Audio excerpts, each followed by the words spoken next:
ሕይወቴ የተሰበረ መስታወት ነበር። ይህ የቀልብ ዶክተር ድምጽ ነው። አልሐምዱሊላህ። ታካሚዎቻችን የሚድኑ በእኛ ኃይል እንዳይመስሎት በአላህ ኃይል ብቻና ብቻ ነው።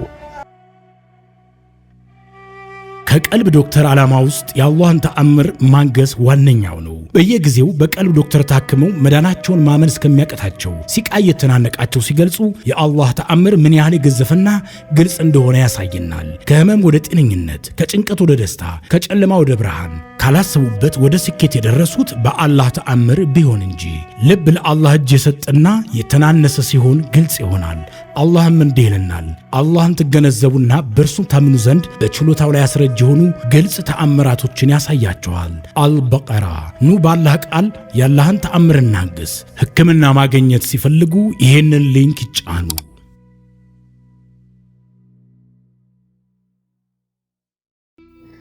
አሰላሙ አለይኩም ወራህመቱላሂ ወበረካቱሁ። ውድና የተከበራችሁ የቀልብ ዶክተር ቤተሰቦቻችን እንደምን ከረማችሁ? በያላችሁበት የአላህ እዝነት፣ ረህመት፣ ጥበቃው አይለያችሁ ያልኩኝ ይህ ዘወትር ቅዳሜና እሁድ ወደ እናንተ ይዘንላችሁ የምንቀርበው በቀልብ ዶክተር ኡስታዞች ሰበብ ታክመው የዳኑ የእህት የወንድሞቻችንን እውነተኛ አሳዛኝ ልብ አንጠልጣይ ታሪካቸውን ነውና ለዛሬም እጅግ የሚያሳዝን ሕይወቴ የተሰበረ መስታወት ነበር ሂክማ ክፍል 5። እነሱን መተዋወቅ ለተጨነቁ ነፍሶች ሁሉ የምመኘው ነው። ያ ረቢ፣ ሰው ናቸው መላኢካ የሚሰኙ የማይሰለቹ ሁሌ ለሰው ችግር የሚቆሙ ኡስታዞችን በማግኘቴ ከልብ አሁንም ድረስ ከልብ ኮራባችኋለሁ። ሕክምናው በቁርአን አንቀጾችና በዱዓዎች አማካኝነት መሆኑና ከዚህ ችግር መውጣት እንደምንችል ሲነግሩኝ ውስጤ መረጋጋት ጀመረ። ችግሩ ግን ሕክምና ለመጀመር እንዴት አድርጌ መሰደቅ እንዳለብኝም አላውቅም። እዚህ ማንም የሚተባበረኝ የለም ከሹፌሩ በስተቀር። እሱን ጧት ላይ እንዳሰብኩት አገኘሁትና አማከርኩት። በጣም ደስ አለው። ሞክሪ፣ እስላማዊ ከሆነ እኔ አስተላልፍልሻለሁ አለኝ። እሺ እጠይቃቸዋለሁ አልኩት። ስልኬንም አስተካክሎልኝ አባቴ ጋር ደወልኩ። ኡስታዜ፣ አባቴን በ8 ወሬ ነው ያገኘሁት። ኦኦ ተባብለን ተላቀስን። አንጀቴ ተላወሰ። ከእናቴ ጋርም አወራን ረጅም ሰዓት። ከዛንም ወላሂ እኩል እነሱ ምርጥ ዶክተሮች አሉ ተስፋ አግኝተናል ሲለኝ እኔ ደግሞ የቀልብ ዶክተር ጋር ልታከም ነው ስለው እኩል አወራን። እሱም ማለት የፈለገው እናንተን ነበር። ከዛንም ነገርኩት ደሞዝ እንደማይሰጡኝ ሹፌሩ እንደረዳኝ ጭምር። እሱ ግን እኔ አሁኑኑ እሰድቅልሻለሁ አሁን ጀምር ያለኝ። ያኔውኑ ማታ ጀመርኩኝ። ሕክምናዬ አጀማመሩም ቀላል አልነበረም። ይሁንና ያን ሌሊት ሰላማዊ እንቅልፍ ተኛው። 3 ቀን ምርመራ ካደረግኩ በኋላ ሲህር መሆኑን እና የተደፋ ወይም የተረጨ ሲህር ነው ስባል ወላሂ ታሪኬን ያኔውኑ ነገርኳችሁ። ማን ይደፋብኝ እንደነበር ጭምር። አልሐምዱሊላህ ችግሬ ከታወቀ መፍትሄ ቀላል ነው ብዬ አመንኩ። ኡስታዞቼ ስለ እኔ ህመም ሲሰሙ በጣም አዘኑ። የቁርአን አንቀጾችን በየቀኑ ሳይደክሙ ነበር ሕክምና የሚያደርጉልኝ። 45 ቀን ሕክምና ያ ረህማን እጅግ በጣም ባላለቀ ያልኩት ሕክምና ነው። እሳት ውስጥ ሆኜ ጀነት እንዳለሁ እስኪሰማኝ ድረስ ምሽት ደርሶ አዝካር እስክጀምር ድረስ ያለኝ ጉጉት። መዳም ስትሳደብ የማይጨንቀኝስ ነገር በየቀኑ ዱዓ የነፍሴን ቁስል እየፈወሰው ነበር። እነሱ ሂክማ የሳሂሮችን ሴራ አትፍሪ፣ ወደ አላህ ቀርበሻልና በአላህ ላይ እምነት ስንይዝ እሱ ሁልጊዜም ከኛ ጋር መሆኑን አስታውሺ ይሉኝ ነበር። ለብዙ ወራት ከነሱ ጋር በኦንላይን እማራለሁ፣ እቀራለሁ፣ እታከማለሁ። በየቀኑም የቁርአን አንቀጾችን፣ ዚክሮችን፣ አዝካሮችን በየቀኑ ደጋግማለሁ። ይህ ሁሉ መጀመሪያ ላይ ቀላል አልነበረም። ህመሙ ቶሎ አልጠፋም፣ ግን በቃ ጽናትን ከኡስታዞቼ ወረስኩት። የሰውነቴም ድርቀት በአንዴም አልጠፋም። ለብዙ ወራት ከነሱ ጋር በኦንላይን እማራለሁ፣ እቀራለሁ።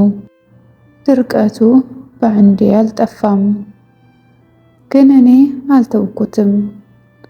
አላህ ኡስታዞቼን የላከልኝ ለአፊያዬ ሰበብ እንደሆነ ስለማቅ የኔ ነፍስ ከዚህ ጨለማ ለመውጣት ስለምትፈልግ የውስጥ ሰላም የሚሰጠኝን አዝካር የሙጥኝ ብዬ ያዝኩኝ። በኡስታዞቹ እርዳታ ህይወቴ ቀስ በቀስ እየተለወጠ መጣ። በየቀኑ የማደርገው ዱዓ የነፍሴን ቁስል እየፈወሰው ነበር። በመጀመሪያው ሳምንት ኡስታዞቼ የሰጡኝን አዝካር ለመቅራት በጣም ከባድ ነበር። በየቀኑ የምሰራው ስራ በጣም ያደክመኝ ስለነበር ለመቅራት ለንባብ የምትሆነኝ ጊዜ በጣም ጥቂት ነበረች። ግን እኔ አልተውኩትም። ኡስታዜ ኢብን አህመድ ሂክማ፣ ይህ የነፍስሽ ጦርነት ነው። ወደ አላህ የምትጠጊበት ጊዜ ነው። ስትፋለሚ ከዚህ በኋላ ፊልሚያ እንደሌለ የመጨረሻ የህይወትሽ ፊልሚያ አድርገሽ ተፋለሚ ይሉኝ ነበር። ያኔ እኔም በሞራል እኔም አልተኛም፣ እፋለማለሁ። በየቀኑ በሌሊት ሌሊት ተነስቼ አለቅሳለሁ። ከወር በኋላ የኔ ህመም ቀስ በቀስ እየለቀቀኝ ሄደ። አሁን በሌሊት በሰላም እተኛለሁ። የሚጨንቅ ህልም አይታየኝም። የልቤ ምትም ተረጋጋ። የሰውነቴ ድርቀትም ጠፋ። በቃ ያቺ ልዩ ሂክማን አገኘኋት። ከዚህ በኋላ የተፈጠረውን ገራሚ ገጠመኝ ልንገራችሁ። መዳምን አይደለም ልመልስላት ቀና ብዬ ላያት እንድምፈራ ታውቃላችሁ። አዝካሩን ከጀመርኩ ዕለት አንስቶ ግን በቃ በጣም ትፈራኝ ጀመር። በተለይ ያለሁበት አትገኝም እና አንድ ቀን ከዚህ በኋላ በዚህ ስራ ላይ መቆየት አልፈልግም ብዬ ወሰንኩ። እንደውም ኡስታዜ በእናንተ እገዛ ሀገሬ ላይ ሷሂሮችንም ተፋልሜ ምንትንትናቸውን ማውጣት ለአባቴ መድረስ ፈለግኩ። ከዛንም መዳሜና ባሏ ተቀምጠው ሳለ ሳሎን ቀጥ ብዬ ገባሁና ከ5 ወር በላይ ደሞዝ አልሰጣችሁኝም፣ ሀገሬን መግባት ፈልጋለሁ፣ ፓስፖርትም እናንተ ዘንድ ነው፣ በዚህ 2 ወር ውስጥ አስጨርሱልኝ። እጅግ በጣም ጥሩ ቤተሰብ ናችሁ፣ የተሻለውን ሁሉ ደግሞ አላህ ይስጣችሁ አልኩ። መልሳቸውንም አልጠበኩም፣ ፈዘው ቀሩ። እኔ የተሰባበረ አረበኛም አልፈጠረብኝም። እኔ እህታችሁ በደንብ ነው የተማርኩት። ቁርአን መማሪም ለዚህ ትልቅ አስተዋጽኦ አድርጎልኛል። ኡስታዜ ሁሌም ሂክማ፣ ተስፋ አትቁረጪ፣ አላህ ሁልጊዜም ከኛ ጋር መሆኑን አስታውሺ ይሉኝ ስለነበር ወላሂ አላህ ከኔ ጋር ነው ብዬ ከምንም በላይ አምናለሁ። ይህም አሁን እውነት መሆኑን አውቃለሁ። የኔ ስቃይ የኔን እምነት በላይ ላይ አሳደገው። አሁን በአላህ ላይ እምነት ያለኝን ጀግና ሴት ነኝ። ቀልድ አላቅም። የተፈጠርኩበት ዓላማ እርሱን ለመገዛት ነው። ነፍሴ፣ አካላቴ፣ እስትንፋሴ ሁሌ በእርሱ መንገድ ብቻና ብቻ ነው። አልሐምዱሊላህ። ይህን ባልኳቸው በወር ውስጥ ሁሉን ጨርሰው ባለየው ፓስፖርቴንና ያልከፈሉኝን ገንዘብ ሲሰጡኝ ህልም ነው የሆነብኝ። ከዚህ ቤት ሬሳዬ ብቻ ነበር የሚወጣ የሚመስለኝ። የታችን ታሪክ ክፍል 5 ይህን ይመስል ነበረ። ላይክ፣ ሼር፣ ሰብስክራይብ አድርጉ።